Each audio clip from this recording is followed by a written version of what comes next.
they are bringing full path ray tracing to Cyberpunk.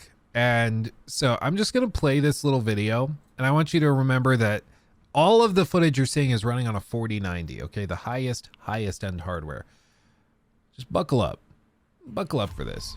Showcases path tracing, also known as full ray tracing, an advanced GPU-intensive form of ray tracing that accurately simulates light throughout the entire scene. In other words, actual light diffraction bouncing off of walls and everywhere. It's crazy.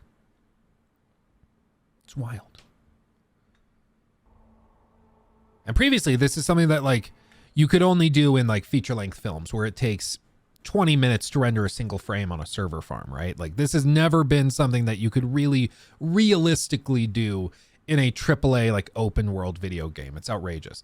Previous techniques separately addressed ray traced shadows, reflections, and global illumination for a small number of light sources. This is what ray tracing has typically been, where it is just reflections. It's not actually tracing the light, it's tracing the reflection for this particular object. And even then, it usually isn't rendering certain objects in the distance. It's like kind of cheating, right? It's kind of cheating.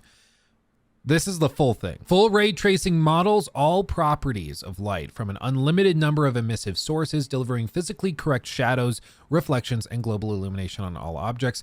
This is captured on a 4090 at 4K with DLSS 3 enabled. And then they're going to start turning it off. So what you're seeing here is what it looks like when it's running properly. It's outrageously beautiful. And then wait till they turn it off.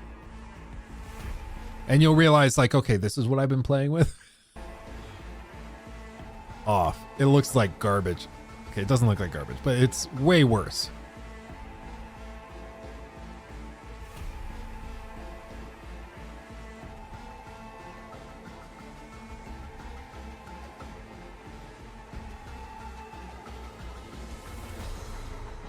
Now, this is the most ridiculous thing, okay? Now, with all of these like cutting edge graphical improvements, the question is always, okay, that's cool, but is it practical? A lot of the time it isn't practical. One of the things with ray tracing has been that you can't really do it at really high resolutions with good performance because you have to path trace every little thing and then render that out to individual pixels, millions and millions of pixels. It just is super intensive and it doesn't really work.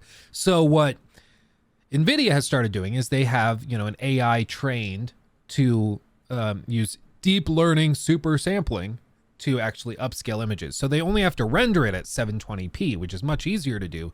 And then they can upscale it to 4K intelligently.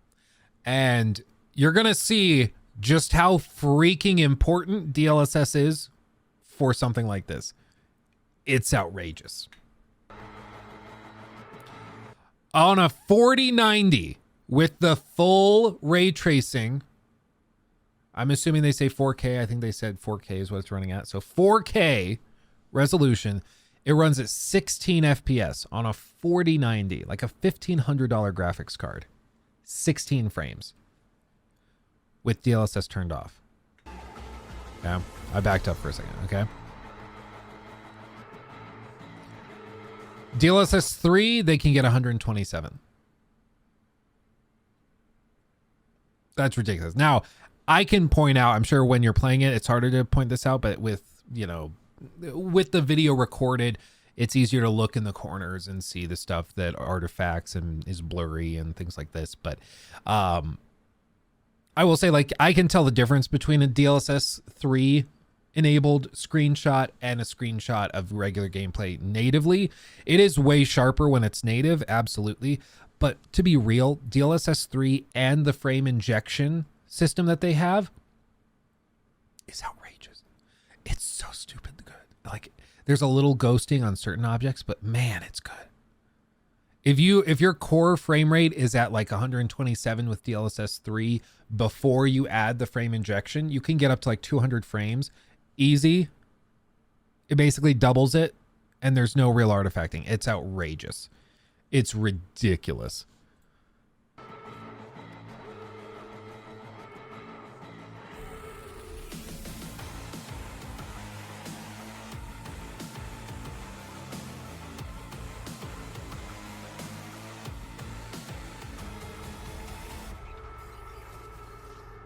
Now, I think this is one of those reasons why Cyberpunk took so long, was so broken when it came out, because when they built it, they were building it wanting this. They wanted this to be the vision that people could see. They wanted it to be the most graphically intensive and also groundbreaking game of all time. They wanted to really blow people away with it, which is a great goal to have, but it just wasn't practical in 2020. Even in 2023, like, you have to have a 4090 with DLSS 3 on, and I don't know if this also includes frame generation, but if it doesn't, that's even more impressive. But with a $1,500 graphics card, you're getting 140 FPS at 4K. It's crazy. Is this from NVIDIA? Yeah, you can see the whole video here. It's absolutely outrageous. It is outrageous how well this thing works. And I mean, we'll see. I don't think we'll see many other games that run like this, but what I will say is that I think what they're doing is they're building Cyberpunk in a way where it can be the future-proofed title. It can be the game that in 3 years you finally get working in a playable way on max settings. They want this to be the game that sets the standard for an amazing technological showcase, and they want to have it be something that is future-proofed. So even in 3-4 years, once you get that new hardware, you can finally boot up Cyberpunk and play it at those max settings for the first time. Like a lot of other really high-end games that are future-proofed. You know, even games like Batman Arkham Knight, you know, you couldn't really push that game to its limits until a year or two after it had come out because it was future-proof. They had stuff that was so high-end and graphically crazy that you couldn't really benefit or use all of it until the technology had caught up with the software side of it to run it in real time at a practical way. This is marketing for 40 series GPUs, not Cyberpunk. I mean, I would say it's marketing for both. I think it does both. I think this gets people excited about Cyberpunk updates with full ray tracing, and it also is a great showcase for what the 40 series can do. One of the top comments on the tweet about this, though, gave me like instantaneous heartburn. Malorix 4, I think it is. I can't wait for people to realize that this is just another scam. Lol. I see people throw out the word scam so often, and it drives me insane because it's like they don't know what the word scam means. What is the definition of scam? Definition of scam: a dishonest scheme or a fraud. Okay. So it specifically, yeah, see the huge spike. People start using it a lot. So specifically, in this case, I guess what he's saying, where is it? No, I will not chill. In this case, I guess what they're saying. Did I just totally lose the tab? Oh, because I Googled. I don't know what I'm doing. In this case, I guess what the thing he's saying is that it's a scam because they're telling you to do this and you won't be able to run it, maybe? Or like, it's not actually ray tracing. Like, what is the scam? What's the dishonest bit? I don't understand. Drew, thank you for subbing, by the way. Drew Beats. Boom. We're making progress towards our sub goal. We can do it. I believe in us.